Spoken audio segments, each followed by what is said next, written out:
Hello and welcome you all dear students.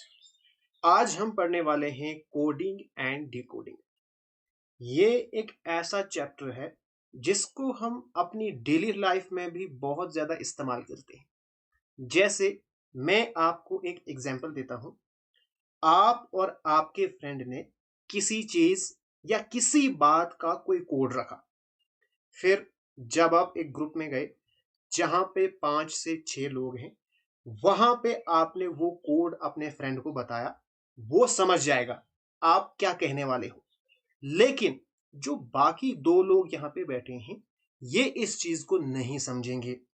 अगर वो इस बात को समझना चाहते हैं कि ये आपस में क्या बातें कर रहे हैं, इनको उस कोड को डिकोड करना पड़ेगा। अगर ये सक्सेसफुल हो गए तो ये बात समझ जाएंगे। अब वो इस कोड को डिकोड कैसे करेंगे, उसके पीछे एक लॉजिक होगा। जब आप किसी बात का उसके ऊपर कोई कोड रखोगे, जैसे फॉर एग्जांपल, चलो भाई हम खाना खाने जाते हैं, आपने रखा 29। आप इस 29 के पीछे एक लॉजिक सेट करोगे। अगर ये इंसान इस लॉजिक को समझ जाएगा तो आपके कोड को आराम से ये डिकोड कर सकता है। अब जो ये चैप्टर है ना, ये पूरा चैप्टर ही है लॉजिक का। अब एक चीज यहां पे आपके माइंड में आई होगी, आप तो कोई भी लॉजिक सेट कर सकते हो। अब जो कोड है फॉर एग्जांपल 2938, इस कोड के पीछे आपने कोई लॉजिक सेट किया अपनी मर्जी से। यहां पे कोई फार्मूला नहीं है। आपने बोला इस कोड को मैं रखूंगा, हम खाना खाने जाएंगे। अब इसी कोड को आप ये भी नाम रख सकते हो, हम घर जाएंगे, कुछ भी रख सकते हो। यहां पे कोई फार्मूला नहीं है, कोई थ्योरी नहीं है कि आपने एक प्रॉपर वही फॉलो करना है और इसके पीछे वही लॉजिक सेट करना है। अब आप ये सोच रहे होंगे, फिर इस चैप्टर को हम पढ़ेंगे कैसे, हमें कैसे पता चलेगा किस कोड का लॉजिक क्या है। इस पूरे चैप्टर को हम प्रीवियस क्वेश्चन की मदद से पढ़ेंगे। अभी तक जो क्वेश्चंस आए हैं इस चैप्टर पे, हम देखेंगे उनमें किस तरह का पैटर्न है, उसी पैटर्न को हम फॉलो करेंगे और वही आपके एग्जामिनेशन में भी आएगा।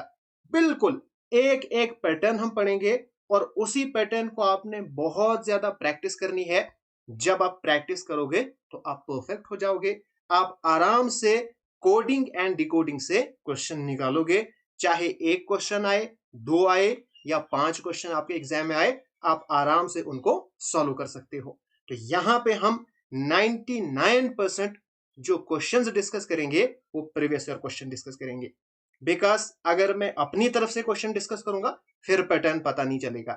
यहां से अगर हमें पैटर्न फाइंड करना है तो हमें वही क्वेश्चन सॉल्व करना है जो कि एग्जामिनेशन में अक्सर आते हैं। ठीक है। अगर आपको नोट्स चाहिए, टेलीग्राम पे जाओ, वहां पे सर्च करो मलिक ट्यूटोरियल ऑफिशियल, उस ग्रुप को ज्वाइन करो। वहां पे आपको नोट्स मिल जाएंगे बिल्कुल फ्री ऑफ कॉस्ट।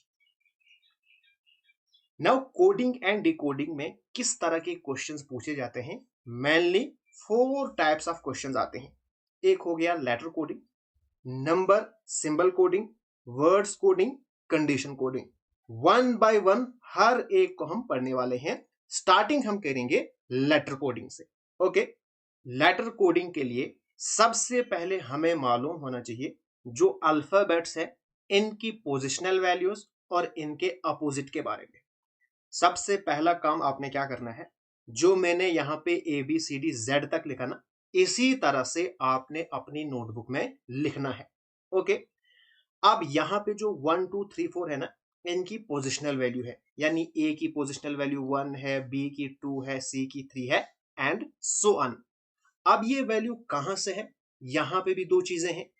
एक हो गई लेफ्ट टू राइट, दूसरी हो गई फिर राइट टू लेफ्ट।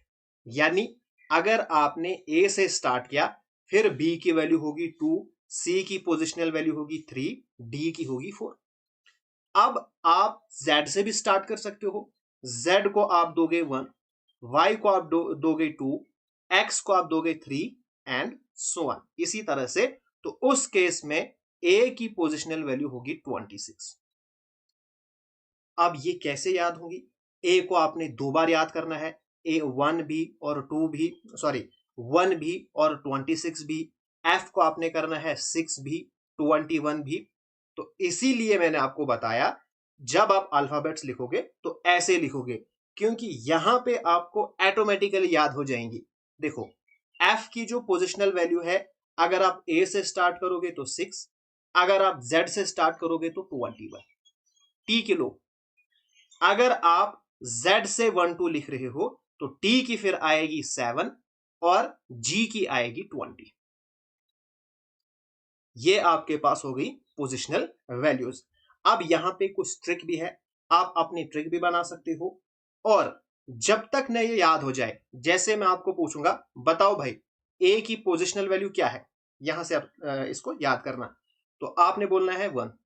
क्या यहां पे आप मुझे बोलोगे सर कोई ट्रिक बताओ ए की पोजिशन वैल्यू याद करने के लिए? नहीं। इसी तरह से आपको आई की पता होनी चाहिए, एम की पता होनी चाहिए। इसके लिए आप खुद से कोई ट्रिक बना सकते हो, जैसे मैंने बनाई है। एम को याद रखने के लिए मैं क्या करता हूं, मैं तेरा, यानी मैं तेरा, यानी एम की जो पोजिशनल वैल्यू है 13 है। फिर आई, आप मुझे बताओ आई को हम ऐसे भी लिखते हैं ना, इसका मतलब 9, तो ये मैंने याद रखने का तरीका इसका क्या है। फिर G7, तो G7 कंट्रीज, अगर ऐसे याद ना रहे तो जी हम ऐसे लिखते हैं ना, तो अगर हम यहां पर ये करेंगे तो हो गया 7। अब F6, फिक्स 6, राइमिंग है, फिक्स 6, ठीक है। उसके बाद अगर हम बात करेंगे, यहां पे एक पैटर्न बनता है इजोटी, EJOTY, ये है 5 के टेबल्स में, 5 टेबल, यानी 5 1 जा 5, 5 2 जा 10, 5 3 जा 15, 5 4 जा 20, 5 5 जा 25। ये 5 के टेबल्स हैं, देखो जरा, 5 1 जा 5, 5 2 जा 10, 5 3 जा 15, उसके बाद 5 4 जा 20 इजोटी, एंड 5 5 जा 25। अगर आप याद रखोगे इजोटी, फिर आपको याद रखना है 5 का टेबल, तो आराम से ये 4 भी हो गई। अब Z का आपको 26 ये पता है, ABCD ये 4 तो हम सबको पता है, यहां पे किसी ट्रिक की याद रखने की जरूरत नहीं है। अब जो आपके पास T है, इसका एक और तरीका है T20। बहुत ज्यादा हम गेम देखते हैं T20, तो ये भी आपको पता है, T20 को इस तरह से याद रखोगे। फिर MN, देखो राइमिंग वर्ड्स हैं, MN, अगर M 13 है तो N फिर 14 है, इस तरह से याद रख सकते हो। फिर P, अब P के लिए मैंने रखा है प्री 16, यानी अभी तक मैंने 16 प्री क्वालिफाई किए हैं, तो प्री। फिर आप यहां पे अपनी तरफ से भी बना सकते हो। और एक चीज, जब आप इसको बार बार देखोगे ना, बार बार देखोगे, ये सब ट्रिक की आपको जरूरत नहीं पड़ेगी, ऑटोमेटिकली आपको याद हो जाएंगे, इतने भी ज्यादा डिफिकल्ट नहीं है। ABCD इतने तो आपको याद है, लास्ट के भी 2 3 आपको याद ही है कि भाई Z26 है, Y25 है, X24 है। जो बीच वाले हैं इनको जब आप बार बार देखोगे तो ये आपको ऑटोमेटिकली याद हो जाएंगे, और इनको याद करना आपके लिए बहुत ही ज्यादा जरूरी है, अगर आप चाहते हो जल्दी आपका क्वेश्चन हो जाए। और एक चीज मैं आपको बताऊं, जब तक न याद हो तब तक आपने इनको लिख के रखना है, और यहीं से आपने क्वेश्चन करने हैं, जब बार बार आपको नजर पड़ेगी तो आपको याद हो जाएंगे। ये हो गया पोजिशनल वैल्यूज। अब आपको अपोजिट भी याद करने हैं, ठीक है। ये मैंने इसीलिए लिखे हैं ताकि यहां से आपको सीधा अपोजिट पता चल जाए। अब देखो, M का जो अपोजिट है वो N है, L का जो अपोजिट है वो O है, ठीक है। इसी तरह से K P J Q I R। अब अपोजिट याद रखने का आपको 2 फायदे हैं, एक तो अपोजिट याद रखोगे, वहां से अगर क्वेश्चन आएगा वो आराम से सॉल्व कर सकते हो। दूसरा ये है, जैसे आई, अब आई की 2 पोजिशनल वैल्यूज हैं, एक तो जब मैं ए से स्टार्ट करूंगा 1 2 लिखना, दूसरा अगर मैंने जेड से स्टार्ट किया। तो अगर आपको पता होगा कि आई का जो अपोजिट है आर है, तो आई की हमारे पास 2 पोजिशन है, एक तो नाउ जब मैं ए से लिखूंगा, अगर आपको पता है कि आई का अपोजिट आर है और आर की वैल्यू है 18, तो आई को अगर मैं उल्टा लिखूंगा तो इसकी भी होगी 18। अगर मैं Z से स्टार्ट करूंगा लिखना, ठीक है, यानी इसको 1 2 3 4 इसी तरह से, तो I की तब आएगी 18। तो ये आपको कहां पे मदद करेगा अपोजिट याद रखना, इनकी दो दो वैल्यूज। जैसे F, अगर आपको पता है कि F और U ये अपोजिट हैं, अगर मैं पूछूं F या U दो में से किसी एक की दोनों वैल्यूज, अगर मैं A से स्टार्ट करूं या Z से स्टार्ट करूं, जैसे मैं पूछूंगा U, तो अगर मैं A से लिखूंगा फिर इसकी आएगी 21, अगर मैं Z से लिखूंगा फिर इसकी आएगी 6। ठीक है, अब यहां पे भी कुछ ट्रिक है। सबसे पहले A और Z, नो ट्रिक, ये आपको पता है, A और Z आपस में अपोजिट है, BY ये भी आपस में अपोजिट है, और CX ये तीन आपको पता होने चाहिए, और ये इजी है, यहां पे ज्यादा कोई ट्रिक याद रखने की जरूरत नहीं है। उसके बाद D और W, इसको आप कैसे याद रखोगे कि ये आपस में अपोजिट है। यहां पे मैंने बनाया है ड्यू की स्पेलिंग, जो ड्यू की स्पेलिंग है ना DEW, वो भूल जाओ, अब याद रखो कि ड्यू की स्पेलिंग है DW। ठीक है, उसके बाद EV, EV मतलब इवनिंग,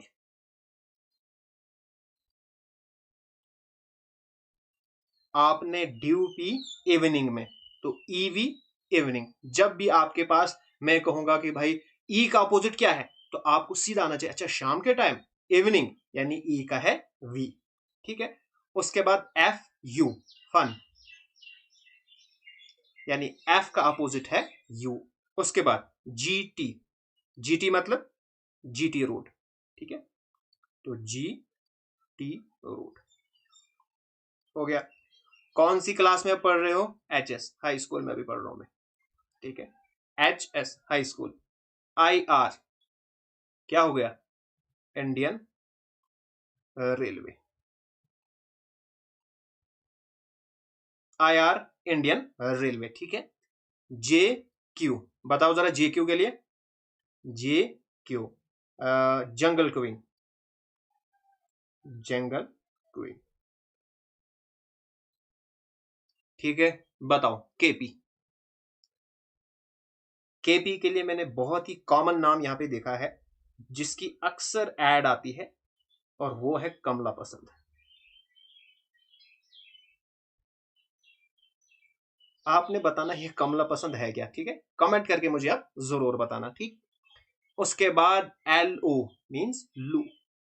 ठीक, उसके बाद MN, ये राइमिंग वर्ड्स हैं, यहां पे आपको जरूरत नहीं है। MN आपस में अपोजिट हैं, ये हो गई लू, ये हो गया कमला पसंद, ये हो गई जंगल क्वीन।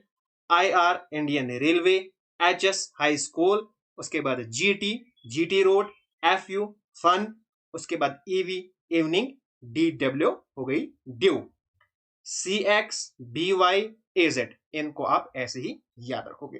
ठीक है, तो सबसे पहले आपको इन अल्फाबेट्स की पोजिशनल वैल्यूज पता होनी चाहिए, और दूसरे नंबर पे आपको पता होने चाहिए इनके अपोजिट्स। बस इतना आपको यहां पे याद रखना है, बाकी आपको कुछ भी याद नहीं रखना है। ओके, अब हम इस चैप्टर को पढ़ने वाले हैं, थोड़ा सा यहां पे एक कॉन्सेप्ट समझेंगे, उसके बाद हम क्वेश्चंस करेंगे। ठीक है, अब देखो, मैंगो को मैंने कोड किया है NBOHP, एप्पल को आप कैसे कोड करोगे, इसको आपने समझना है। अब यहां पे एक लॉजिक छुपा है, आपने उस लॉजिक को ढूंढना है। जैसे MANGO, यहां पे आप क्या करोगे, ये जो लेटर्स हैं इनका आपने पोजिशनल वैल्यूज लिखनी है। M की पोजिशनल वैल्यू क्या है? 13, A की क्या है? 1, N की क्या है? 14, G की क्या है? 7, और O की है 15। ठीक है, अब यहां पे जो है इसकी भी आप लिखो, NBOHP। ठीक है, N की है 14, B की कितनी है? 2, O की है 15, H की है 8, और P की है 16। जरा इन दोनों को आप देखो और मुझे बताओ यहां पे कौन सा लॉजिक फॉलो हुआ है। ये है 13, ये है 14, प्लस 1, 1 और 2 प्लस 1, 14 15 प्लस 1 हुआ है, 7 8 प्लस 1 हुआ है, यहां पे 15, यहां पे 16 प्लस 1 हुआ है। यानी जो आपके पास अल्फाबेट्स है m है। तो इसका मैंने कोड रखा है n, यानी m की जगह पे मैंने n लिखा है। जो इसके आगे अल्फाबेट है +1 मैंने किया, वो मैंने यहां पे कोड रखा है। तो एप्पल का अगर आपने कोड रखना है तो a के आगे क्या आएगा b, p के आगे क्या आएगा q, p के आगे क्या आएगा q, l के आगे m और e के आगे f। तो ये हमारे पास बना b q q m f। अब सिर्फ ये क्वेश्चन यहां पे नहीं है, यहां से आपको एक पैटर्न पता चला। अगर यहां पे मैंने +1 किया तो हो सकता है एग्जाम में +2 भी हो जाए, +3 हो, +4 हो, +5 हो। ऐसा भी हो सकता है कि वो यहां पे m के बाद 5 लेटर चले, m के बाद तीसरा लेटर को चूज करें, या ऐसा हो सकता है -1 भी होगा, यानी m का पीछे वाला देखेंगे, या -2 भी हो सकता है, -3 भी हो सकता है, -4 भी हो सकता है, -5 भी हो सकता है। तो ये हमने पहला लॉजिक सीखा कि यहां पे +1 करते हैं या -1 करते हैं, 2 कर सकते हैं, 3 कर सकते हैं, 4 5 एंड सो ऑन। ये सभी चीजें हमारे माइंड में रहनी चाहिए जब हम एक क्वेश्चन को देखेंगे। ठीक है, अब हम करेंगे क्वेश्चन नंबर 1 को। और देखो, एसएससी सीपीयू में आया हुआ क्वेश्चन है। यहां पे इसको इन्होंने इस कोड में लिखा है। बताओ भाई, ये यहां पे जो फैक्टर है इसको हम किस कोड में लिखेंगे? ऑप्शंस आपके पास हैं। तो सबसे पहले मैं लिखूंगा क्वेश्चन को Q U E S T I O N। इसको इन्होंने कोड दिया है O P J U T F V R। ठीक है, तो पहला काम आपका क्या है? इनकी आपने पोजिशनल वैल्यू लिखनी है। Q किस पोजिशन पे होता है? 17 पे। U किस पे होता है? 21, E 5, S 19, T 20, उसके बाद T20 के बाद I 9, O 15, N 40। ठीक है, ये इनकी पोजिशनल वैल्यूज हो गई। अब O 15, P 16, J 10 इजॉटी वाला, उसके बाद U हो गया 21, T 20, F fix 6, V 22, R 18। देखो R 18, ये भी थोड़े राइमिंग जैसे हैं। ठीक, अब जरा मुझे बताओ यहां पे क्या हुआ है? क्या यहां पे मैंने प्लस किया है? यहां पे इन्होंने Q plus, sorry Q minus, लेकिन यहां पे फॉलो नहीं हो रहा है। देखो, हर एक में वो चीज फॉलो होनी चाहिए। ऐसा नहीं कि पहले में एक होगा, दूसरे में दूसरा, तीसरे में तीसरा, नहीं।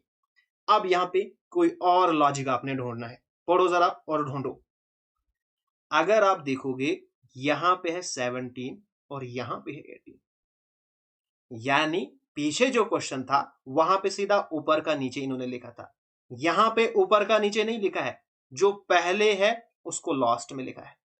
+1 किया है, आगे वाला लेटर लिखा है, लेकिन जो फर्स्ट है उसको लास्ट में लिखा। जो दूसरे नंबर पे है इसको देखो, यहां पे 21 +1 22, ई जो अल्फाबेट है इसके आगे वाला यहां पे लिखा है, एस का आगे वाला अल्फाबेट यहां पे लिखा है, इस तरह से जो यहां वो इधर, एंड सो ऑन। ठीक है, तो इसी तरह से जो हमारे पास फैक्टर है इसका हम लिखेंगे FACTOR।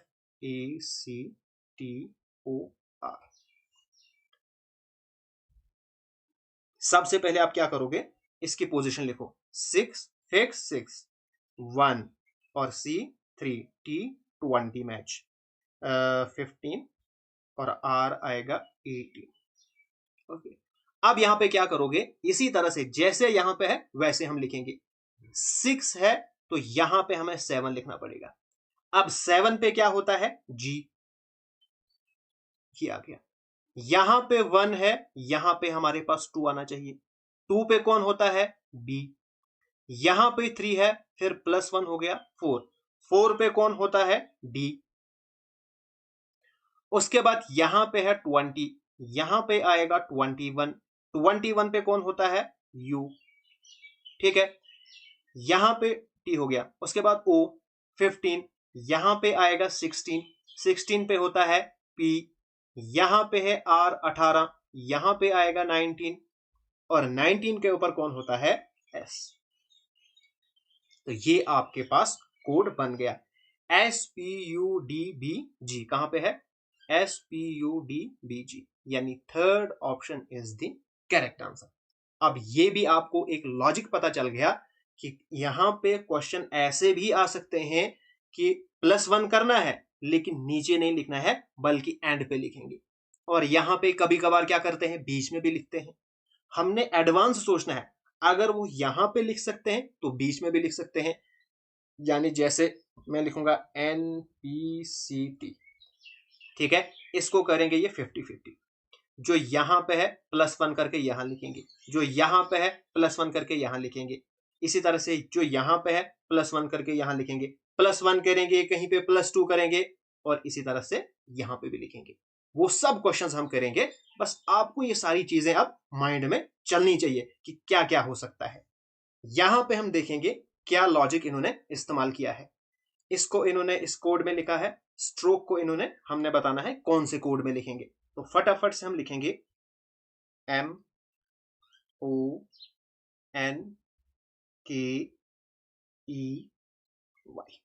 इनकी पोजिशनल वैल्यू लिखो, लिखो सारे लिखो। 13, ओ हो गया 15, ये हो गया 14, के हो गया 11। अब देखो के को याद रखने का तरीका मेरे पास क्या है, मैं आपको बताता हूं। ये ना के हम ऐसे लिखते हैं 1 2, एक होगी 1 2 3, यानी 1 1 1। अब 111 तो नहीं होता है ना, इसलिए इसको हम 11 रखेंगे, ठीक है। तो ये आसान तरीका इसको याद रखने का। E5 और Y25, और इन्होंने कोड दिया है LPMLDZ, ठीक है। तो जरा मुझे आप बता सकते हो L की पोजिशनल वैल्यू। तो L की पोजिशनल वैल्यू हो गई 12, प्री 16, M हो गया 13, L हो गया 12, D4 और 26।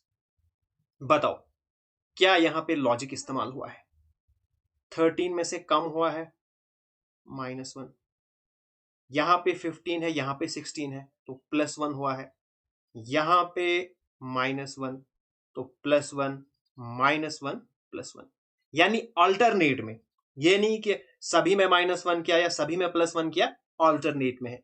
तो कोई दूसरा क्वेश्चन होगा वहां पे +2 -2 कर सकते हैं, +2 +2 -2, या +2 -1, +2 -1, ऐसा भी हो सकता है, ठीक है। तो ये चीजें आपको माइंड में रहनी चाहिए। तो अब हम देंगे स्ट्रोक, इसको हम कोड दे देंगे।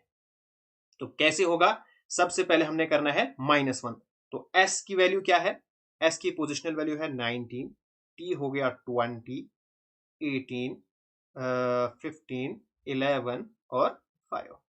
बताओ -1 से स्टार्ट करना है, तो आपके जो 18 नंबर पे है, 18 नंबर पे कौन होता है R, यहां पे प्लस करना है, तो 20 21, 21 पे कौन होता है U, ठीक। उसके बाद RU, तो ये हो गया एलिमिनेट। उसके बाद माइनस करना है, तो 17 नंबर पे कौन होता है Q, ठीक है। उसके बाद O, यहां पे +1 करना है, तो 16 नंबर पे कौन होता है P, RUQP, देखो जरा RUQF, RUQP, सिर्फ एक ही ऑप्शन है, तो ये दो करने की आपको जरूरत नहीं है। अगर करोगे तो -1 करो, आएगा 10, यानी J10। उसके बाद E में +1 करो तो आएगा 6, दैट इज F। तो यहां से भी हमारे पास यही आया। आप यहाँ पे ऑप्शन को भी एलिमिनेट कर सकते हो, जो जो आप आगे की तरफ बढ़ोगे ऑप्शन ऑटोमेटिकली एलिमिनेट हो जाएंगे। नेक्स्ट आपके पास है क्वेश्चन नंबर 3। अब इसको हम देखेंगे। If a code language, if fridge is written as this and in the same language how will you write the cattle. कैसे करेंगे हम, FRIDGE। अब यहां पे F हो गया 6, ये हो गया 18, आई हो गया आपके पास 9, डी हो गया 4, जी 7, ई 5। इसका इन्होंने आगे दिया है G T L H L और के। जी की पोजिशनल वैल्यू है 7। मैं यहां पर ये बार बार इसलिए लिख रहा हूं ताकि आपको याद हो जाए। टी हो गया 20, एल हो गया 12, 8। अब देखो इसको आप कैसे याद कर सकते हो, हाइट, एच पर हाइट 8, थोड़ा सा मिलते जुलते हैं, ठीक है। तो हाइट 8, उसके बाद एल 12, एल 12 ये भी मिलता है, एल 12 के 11। अब क्या हुआ यहां पे +1 हुआ है, ठीक है। यहां पे क्या हुआ है +2। यहां पे देखो, यहां पे +1 +2 +3, यहां पे +4 +5 +6। देखो 6 5 11, 7 5 12, 4 4 8, 9 तो 3 12। तो +1 +2 +3 +4 +5। तो ये भी आपने यहाँ पे एक पैटर्न सीखा कि +1 +2 +3 +4 +5 भी किया जा सकता है। तो यही आपको यहाँ पे भी करना है, जो आपके पास दिया है उसको हम इसी तरह से लिखेंगे। तो के की आपके पास पोजिशनल वैल्यू होती है 11, 5 की ई की होती है 5। मेरे साथ भी आप इसको पढ़ सकते हो ताकि आपको याद हो जाए जब आप बार बार पढ़ोगे। T20, T20, L12, उसके बाद E5, ठीक है। तो यहां पर भी आप +1 करोगे, फिर +2 करना है, फिर +3, +4, +5 एंड +6। जिस तरह से यहां पे है, अपना अपना कोड भी वैसे ही डिजाइन करना है। तो 11 + 1 12 हो जाएगा। तो 12 नंबर पे होता है L, 5 6 7, तो G7, ठीक है। उसके बाद W, क्योंकि 23 पे होता है, तो 24 पे हो गया X, 17 पे हो गया Q, उसके बाद 11 पे हो गया K। तो कौन सा यहाँ पे ऑप्शन है, LGWXQK। तो LGWXQK, इस ऑप्शन को अगर आपने पहला ही देख लिया होता ना, तो यहीं से इसको आप कर सकते थे, बाकी आपको करने की जरूरत थी ही नहीं। नेक्स्ट आपके पास क्वेश्चन है, SSC CHSL में ये भी क्वेश्चन आया है। In a code language this is coded as this, how will this be written as in that language. करो, GLUCOSE,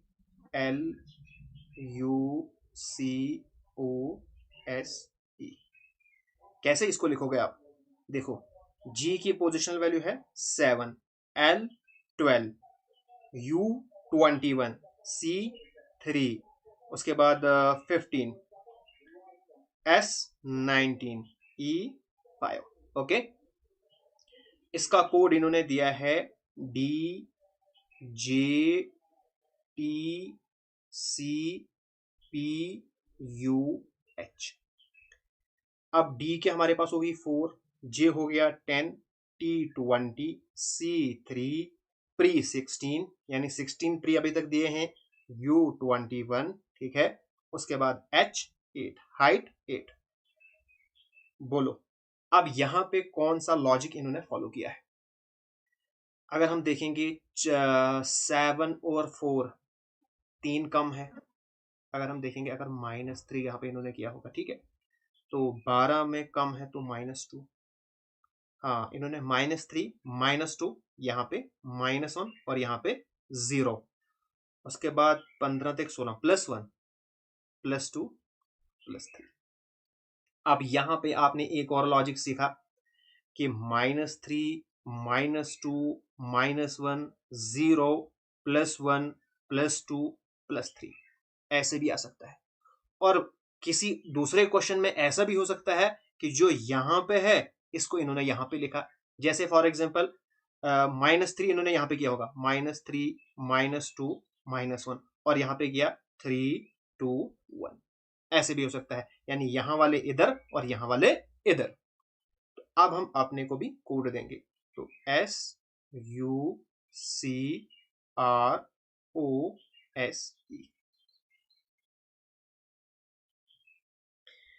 एस का क्या है, S19, U21, C3, 18, O 15, S 19 और E 5। अब इसको हम देखेंगे, यहां पे है 19, सबसे पहले -3 किया है, जब -3 करोगे तो 16 पे आता है P, यहां पे आपको -2 करना पड़ेगा तो 19 पे आता है S, यहां पे -1 2 तो उस पे आता है B, यहां पे अगर आप करोगे 0 माइनस करना पड़ेगा यानी 0, तो R का R ऐसे ही, तो PSBR देखो जरा कहां पे है, PS ये खत्म हो गया, ये खत्म हो गया, ये भी इधर ही है, ये भी इधर है, और करना पड़ेगा, तो यहां पे हो गया 0, यहां पे +1 तो 15 + 1 16, यहां पे +2 21 पे आता है P, और यहां पे E में +3 तो 8 पे आता है हाइट H। बताओ कहां पे है, PSBRPPQ, सॉरी यहां पे U है, क्योंकि 21 है ना, तो 21 पे आपके पास U आता है, तो ये आपके पास ऑप्शन 4 में है, तो fourth option is the correct answer. आज का लेक्चर हम यहीं पे छोड़ देंगे, कल जो लेक्चर आएगा वो यहीं से आगे होगा। अब आपने एक काम करना है, इस वीडियो को आपने लाइक जरूर करना है, शेयर भी करना है एंड सब्सक्राइब भी करना है।